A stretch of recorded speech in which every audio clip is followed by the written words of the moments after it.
My head মানে মাস্টারের মাথা। মাই হেড মানে মাস্টারের মাথা। মাই হেড মানে মাস্টারের মাথা। মাই হেড মানে মাস্টারের মাথা। মাই হেড মানে মাস্টারের মাথা। মাই হেড মানে মাস্টারের মাথা। মাই হেড মানে মাস্টারের মাথা। মাই হেড মানে মাস্টারের মাথা। এই তুই এই সব কি পেদা পড়ছিস? মাই হেড মানে আমার মাথা। ও আগে বলবে তো। মাই হেড মানে মায়ের মাথা। মাই হেড মানে মায়ের মাথা। মাই হেড মানে মায়ের মাথা। আরে মাই হেড মানে মায়ের মাথা নয়, মাই হেড মানে আমার মাথা। আমিও তো সেইটাই পড়ছি। মাই হেড মানে মায়ের মাথা। মাই হেড মানে মায়ের মাথা। এই লেবুদা, তুই এই সব কি পড়ছিস রে? মাই হেড মানে জানিস না এখনো? মাই হেড মানে আমার মাথা বটে। ও সেইটা আগে বলবি তো। মাই হেড মানে ছোট ভাইটোর মাথা বটে। মাই হেড মানে ছোট ভাইটোর মাথা বটে। মাই হেড মানে ছোট ভাইটোর মাথা বটে। মাই হেড মানে ছোট ভাইটোর মাথা বটে। এই তুই এই সব কি পেদা পড়া পড়ছিস লেবু? মাই হেড মানে আমার মাথা। ও সেইটা আগে বলবে তো। মাই হেড মানে বাপটোর মাথা। মাই হেড মানে বাপটোর মাথা। মাই হেড মানে বাপটোর মাথা। আবার বলে মাই হেড মানে বাপটোর মাথা। মাই হেড মানে আমার মাথা, আমার মাথা। আমিও তো সেইটাই বলছি। মাই হেড মানে বাপটোর মাথা। মাই হেড মানে বাপটোর মাথা। আবারও তুই বলছিস মাই হেড মানে বাপটোর মাথা? আরে খেপা, মাই হেড মানে আমার মাথা, আমার মাথা। আহা কি মুশকিলে পড়লাম বটে।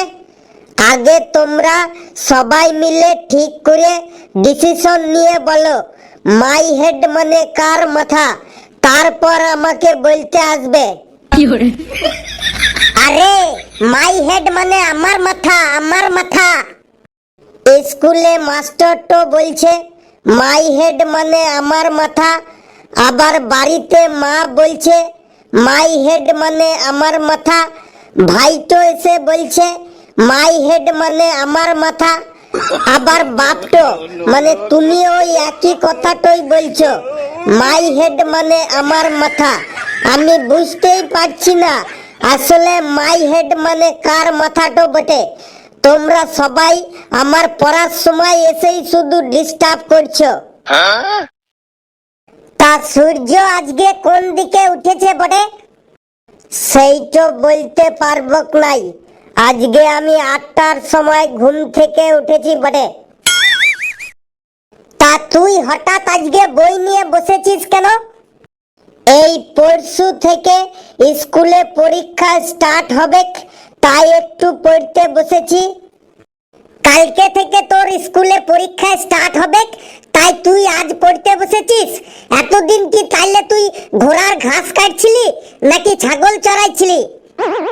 তুমি তো জানোই আমি সময়ের কাজ সময়েই করি বটে। আবার তুই মুখে মুখে তর্ক করছিস। এতদিন তাইলে বই নিয়ে বসলি না কেন বল? এখন পরীক্ষা চলে এসেছে তাই তুই বই নিয়ে বসেছিস।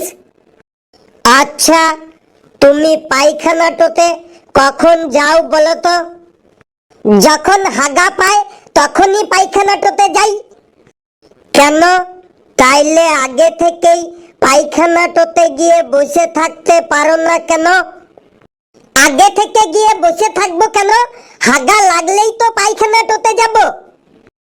তাইলে আমিও তো সেইটাই করছি। কাল থেকে পরীক্ষা স্টার্ট হবে, তাই আজকে পড়তে বসেছি। আগে থাকতে পড়তে বসবো কেন আমি? বাপ রে বাপ, তোর সাথে পেদা কথা বলে আমার কোনো লাভ হবে নাই। যাই, আমি আমার কাজে যাই বটে। যাও, তোমরা তোমাদের কাজেই যাও। দিল আমার পড়ার মুডটাকে নষ্ট করে, আর আমার পড়াটোতে মন বসবে নাই। যাই, স্কুলটোতে একটা রাউন্ড দিয়ে আসি বটে। ওরে বাপটো আমায় বাড়িতে পড়তে দিল না, পড়তে আমি বসেছিলাম পড়তে দিল না, না বাপটো আমায় বাড়িতে পড়তে দিল না, পড়তে আমি বসেছিলাম পড়তে দিল না, না বাপটো আমায় বাড়িতে পড়তে দিল না, পড়তে আমি বসেছিলাম পড়তে দিল না, না বাপটো আমায় বাড়িতে পড়তে দিল না, বাপটো আমায় বাড়িতে পড়তে দিল না।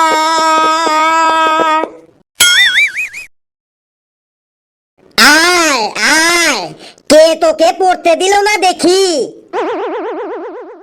Sir, I am coming in the classroom of the ভেতরে। আগে বল, তুই এত লেট করলি কেন? স্যার, বাড়িতে পড়তে বসেছিলাম, তাই লেট হয়ে গেল। তাই নাকি? তা কি পড়ছিলি শুনি, জামা নাকি প্যান্ট?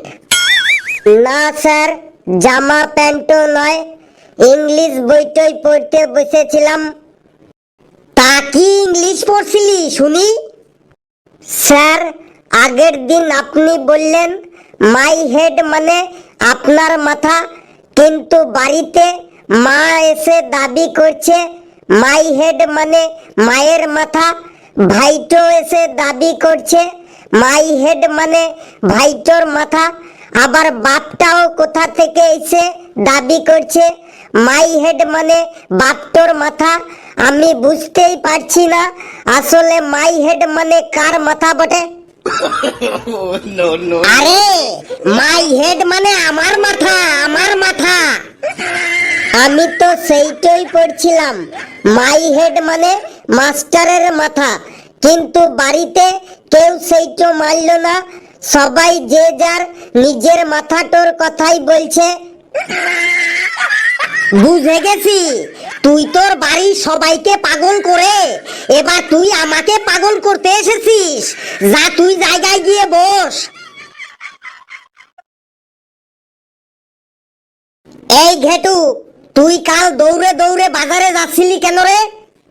স্যার, কালকে আমাদের বাড়িতে কেউ ছিল না, সেই সুযোগে আমি রান্নাঘরে ঢুকে লুকিয়ে লুকিয়ে হরলিক্সের কৌটো খুলে 1 চামচ হরলিক্স মুখে দিয়েছিলাম। যেই হরলিক্সটা মুখে দিয়েছি আর সাথে সাথেই আমার জিভে এমন ঝাল লেগে গেল যে ঝালে আমি প্রায় মরেই যাচ্ছিলাম। তখন ঘরে আর চিনি খুঁজে পাচ্ছিলাম না, তাই চিনি আনার জন্য দৌড়ে দৌড়ে বাজারে যাচ্ছিলাম।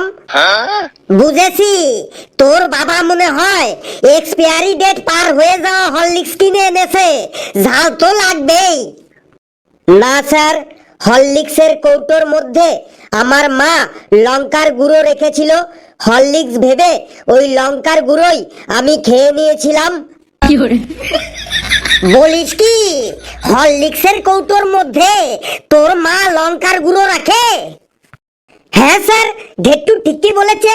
বড়লোকদের বাড়িতে বাজার থেকে নতুন নতুন কৌটো কিনে এনে তাতে করে মশলাপাতি রাখে, আর আমাদের মধ্যবিত্তদের বাড়িতে সবই উল্টো পাল্টা।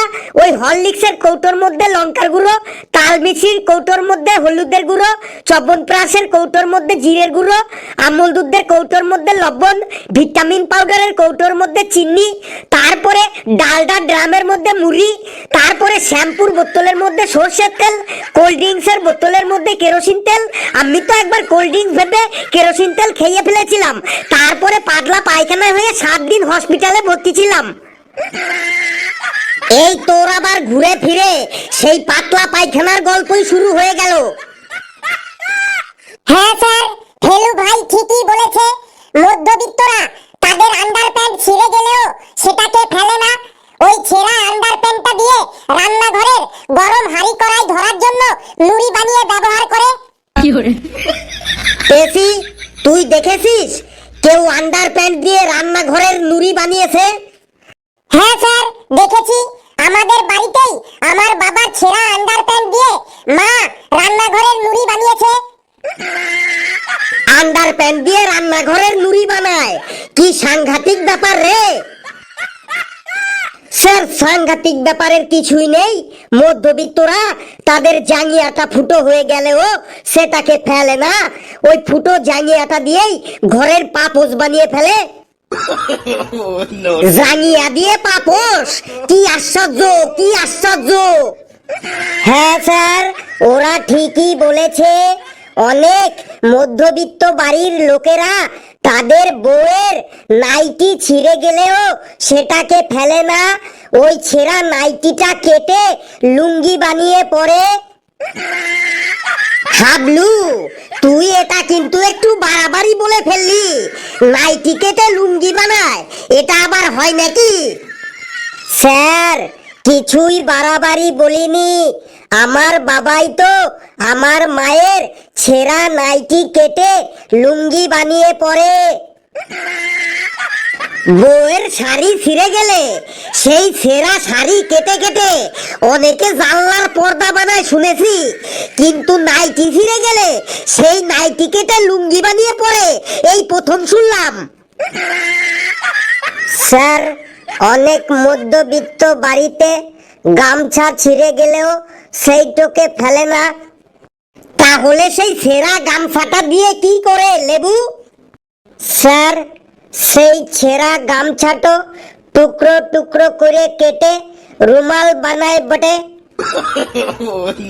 বলিস কি, ছেঁড়া গামছাটা কেটেও রুমাল বানায়?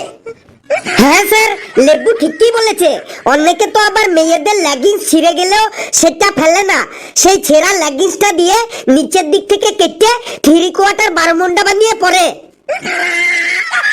মেয়েদের লেগিংস ছিঁড়ে গেলে সেটাকে কেটে 3/4 বারমুন্ডা বানিয়ে পরে।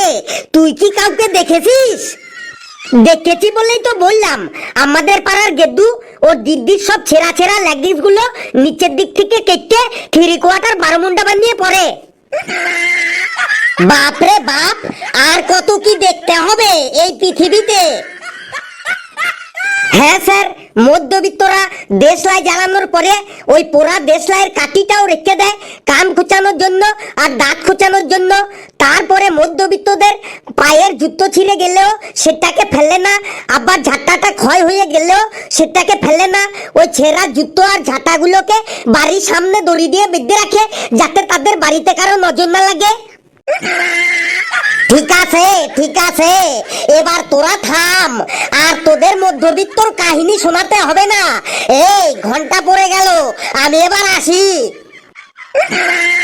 বাপরে বাপ, সেরা আন্ডার প্যান্ট দিয়ে রান্নাঘরের নুড়ি, ফুটো জাঙ্গিয়া দিয়ে পাপোশ, সেরা নাইটি দিয়ে লুঙ্গি, গামছা কেটে রুমাল, লেগিংস কেটে বারমুন্ডা। এদের সাথে থাকলে আমি একদম পাগল হয়ে যাব। বন্ধুরা, ভিডিওটি কেমন লাগলো আপনারা কমেন্টসে জানাবেন, আর ভিডিওটি লাইক করবেন, যত পারেন শেয়ার করবেন, আর চ্যানেলটিকে সাবস্ক্রাইব করে আমাদের সাথেই থাকবেন।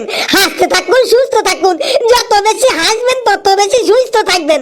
সকলে খুব খুব ভালো থাকবেন।